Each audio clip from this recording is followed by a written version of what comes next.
ម្នាក់ជាអ្នករកស៊ីលក់ដូរមានធនធានគ្រាន់បើគាត់មានកូនប្រុស4នាក់មានអាយុគ្រប់ការទាំងអស់ក្រោយពីពេលដែលប្រពន្ធអនិច្ចកម្មទៅគាត់ទ្រាំនៅជាពោះម៉ាយពុំយកប្រពន្ធទៀតទេនៅជាមួយនឹងកូនប្រុសអស់1ឆ្នាំមានការលំបាកដោយខ្វះស្រីមេផ្ទះជាអ្នកចម្អិនអាហារនិងជួយមើលថែទាំរបស់ទ្រព្យកំពេចកំពុកក្នុងផ្ទះគាត់ក៏រៀបការប្រពន្ធឲ្យកូនច្បងហើយយកកូនប្រសាស្រីមកនៅជាមួយចែកទ្រព្យអស់មួយចំណែកឲ្យដាច់ស្រឡះទៅកូនច្បងរួចទៅ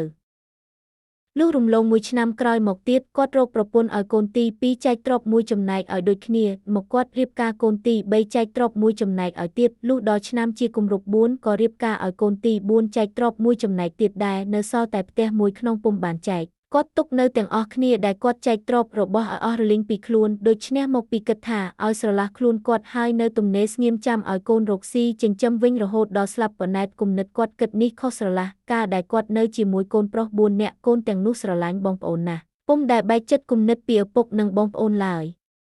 លុះបានប្រពន្ធមករៀងខ្លួនហើយក៏បែកចិត្តគំនិតភេទសងពីគ្នានៅរួមជាមួយគ្នាពុំសូវបានសុខចេះតែស្គៀបប្រមាស់បន្តិចទាស់នេះបន្តិចទាស់នោះក៏នាំគ្នាចុះចេញពីផ្ទះកំណើតទៅរកសង់ផ្ទះនៅទីទៃពីគ្នាទាំងអស់ចោលតាឪពុកពោះម៉ាយឲ្យនៅតែឯកអនិច្ចាការកូនទាំង4នាក់ទើបនឹងចុះចេញពីផ្ទះឪពុកទៅថ្មីនៅហុចបាយហុចចំណេកឪពុកបន្តិចបន្តួចរាល់ថៃយងលុះមានកូនខ្ចីគ្រប់គ្នាជួនពេលប្តីរវល់ដើរទៅជួញស្រុកឆ្ងាយភរិយានៅផ្ទះអាងតែប្តីមិននៅនឹងអាចមានកូនខ្ចីផងក៏បង្អង់ជូនបាយទឹកឪពុកគេមកដោយមេខ្លះគិតថាប្រហែលប្អូនគេឲ្យហើយមេខ្លះគិតថាបងឯណោះគេឲ្យហើយកូនប្រសានាំគ្នាគិតដូច្នេះតែរៀងខ្លួនយូរថៃយងទៅតានោះអត់បាយមួយពេលក៏មានមួយពេលក៏មាន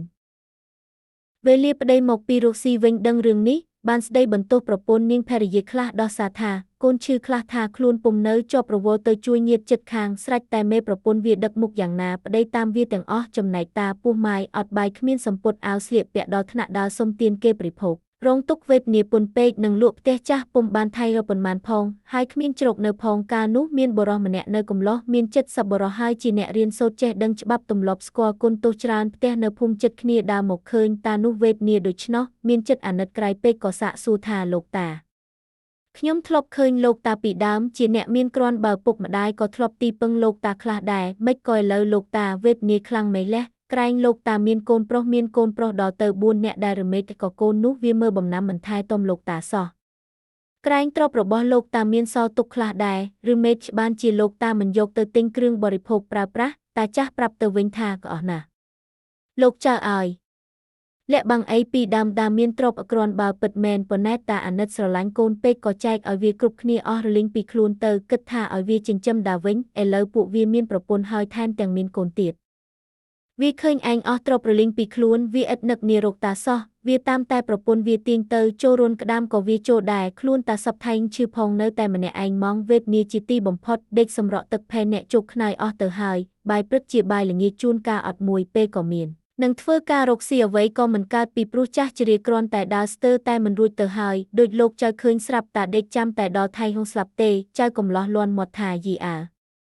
កូនតាមានចិត្តអាក្រក់ដល់ម្លឹងណោះបើអីចឹងលោកតាកុំភ័យមានឧបាយមួយធ្វើឲ្យលោកតាបានសុខកាយសប្បាយចិត្តដូចពីដើមវិញលោកតាធ្វើតាមយីលោកតារកពីងមានមាត់តូចល្មមមួយជុះអាចនឹងនំឲ្យពេញហើយរកកំណាត់សម្ពុតរុំបិទមាត់ឲ្យចិត្តជីកប់ក្នុងដីចិត្តជើងសទ្រូងផ្ទះហើយបើមានអ្នកណាដើរមកឲ្យលោកតានិយាយប្រាប់គេថាខ្ញុំនៅសល់កំណប់ប្រាក់មាសមួយពីងកប់ទុកពុំទាន់ចែកឲ្យកូនណានៅឡើយចាំមើលកូនណាចិត្តបានដឹងគុណបើខ្ញុំចិត្តស្លាប់ខ្ញុំនឹងប្រគល់ទៅឲ្យកូននោះលោកតានិយាយប្រាប់មនុស្សដែលជួបកំខានក្នុងរវាងប៉ុន្មានថៃយងខែខាងមុខនេះកុំឲ្យលោកតាដើរសុំទានគេទៀតចាំខ្ញុំយកបាយទឹកមកជូនពិសាកុំព្រួយតាចាស់ក៏តាំងធ្វើតាមចៃចិត្តសប្បុរសទាំងអស់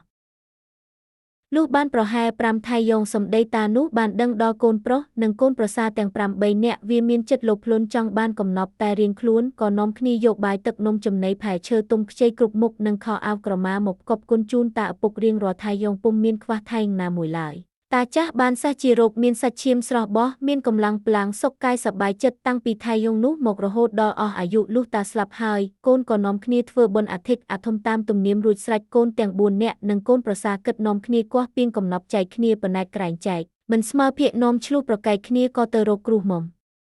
អ្នកឲ្យជួយចែកលោកគ្រូនោះទទួលព្រមប៉ុន្តែគាត់ឮថាកំណប់មាសប្រាក់ច្រើនដល់ទៅមួយពីងគាត់ចង់បានមួយចំណែកដែរហើយគាត់គិតក្នុងចិត្តថាគាត់ធ្វើមេចំណែកត្រូវបានច្រើនជាងកូនចំណែកផងគាត់ក៏ដើររូតរះមកដល់ផ្ទះកំណប់ភ្លាមតាំងយកភួយធំមួយមករុំជូត ក្បាលធំទើងមើងធ្វើឲ្យខូងកណ្ដាលដូចគេទូជើងឆ្នាំងផ្ងាក៏តាំងអង្គុយពេនផែននៅលើដីរៀបរលីងថេមិចផែអ្នកសង្រួមស្មឹងស្មាធ្យោឈោមុខត្រង់ទៅទិសខាងកើតហើយគាត់ប្រាប់កូនទាំង4នាក់ឲ្យទៅគាស់យកពីងកំណប់មកប៉ុន្តែគាត់ហាមថាកុំអើស្រាយមាត់ពីងក្រែងខុសនំចាំគាត់បង្កប់សិន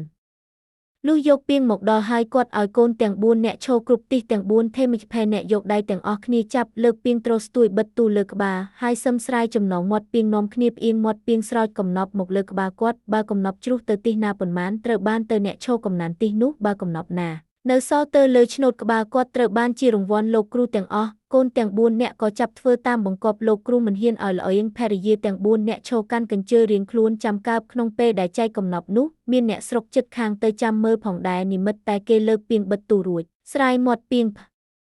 អៀងចាក់ឈូមកទឹកម៉ាំត្រាំលាមកច្រើនខូបហូរស្រោចលើក្បាលលោកគ្រូពេញកំពុងហើយខ្ចាត់បាច់សាច់ចេញទៅគ្រប់ទិសប្រឡាក់ប្រឡោសពីពេញមុខមាត់និងសម្ពុតអាវរហូតដល់នាងប្រពន្ធទាំង4នាក់ទៀតលោកគ្រូបានចំណែកច្រើនជាងគេធំក្លិនខ្មាស់ថាមិនត្រូវគេឃើញលោកគ្រូស្រមើបាត់មុខមាត់រូបរាងអស់ខំក្រោកឡើងសោះគ្រោះខ្មាស់អស់ពួកបរិស័ទដែលឈរចាំមើលពួកបរិស័ទក៏ផ្អើលខំរត់ប្រញាប់ចេញប្រដេញគ្នាទៅផ្ទះរៀងខ្លួនទើបលោកគ្រូស្រែកជេរកែសំនួនទៅកូនទាំង4នាក់និងកូនប្រសាថាខ្មោចមេដែងអាដែងទាំងអស់គ្នាអាមេអស់នេះបានធ្វើបាបខ្មោចឪពុកវាច្រើនណាស់ហើយមើលទៅបានជាកំណប់មាសប្រាក់អន្តរាយคล้ายទៅជាអាចនោមប្រឡាក់ខ្លួនអញអស់ដូច្នេះយីខ្មោចអាផេះមេកំផេះអស់នេះខូចមែនលោកគ្រូនិងកូនសិស្សនាំគ្នារត់រហ័សលោតទម្លាក់ខ្លួនទៅក្នុងទនេលប្រងខំត្រាំទឹកលាងបាបអស់1ម៉ោងម្នាក់រួចនាំគ្នាឡើងទៅលើផ្ទះរៀងខ្លួនបានសេចក្តីក្តៅក្រហាយស្ដាយក្រោយខ្មាស់កេតកូនចៅគំនិតអប់រំនិងមេរៀនជីវិតមួយតម្លៃនៃតញ្ញតាធម៌កូនប្រុសទាំង4នាក់បំភ្លេចគុណបំណាច់ឪពុកនៅពេលគាត់អស់ទ្រព្យសម្បត្តិរឿងនេះរំលឹកយើងថាការចិញ្ចឹមបីបាច់ថែរក្សាឪពុកម្ដាយជារាគឺជាកាតព្វកិច្ចដ៏វិសុទ្ធរបស់កូនគ្រប់រូបមិនមែនអាស្រ័យលើទ្រព្យសម្បត្តិដែលគាត់មាននោះទេកូនត្រូវមើលថែឪពុកម្ដាយដោយក្តីស្រឡាញ់មិនមែនមើលថែដោយសារសម្លឹងឃើញទ្រព្យឲ្យបញ្ចាំចិត្តនោះឡើយ2កុំឲ្យកចិត្តលោភបិទបាំងកសិលធម៌ខ្លឹមសារកូនត្រឡប់មកមើលថែឪពុកវិញមិនមែនចេញពីចិត្តស្រឡាញ់ពិតប្រាកដទេប៉ុន្តែដោយសារចង់បានក៏កំណប់នេះបង្ហាញថាភាពលោភលន់អាចធ្វើឲ្យមនុស្សប្រែប្រួលចិត្តគំនិតក្នុងមួយប៉ព្រិចភ្នែកប៉ុន្តែចុងក្រោយពួកគេទទួលបានត្រឹមតែភាពអាម៉ាស់និងលៀមមកប្រឡាក់ខ្លួនប៉ុណ្ណោះ3បញ្ញាស្មារតីឈ្នះបញ្ហា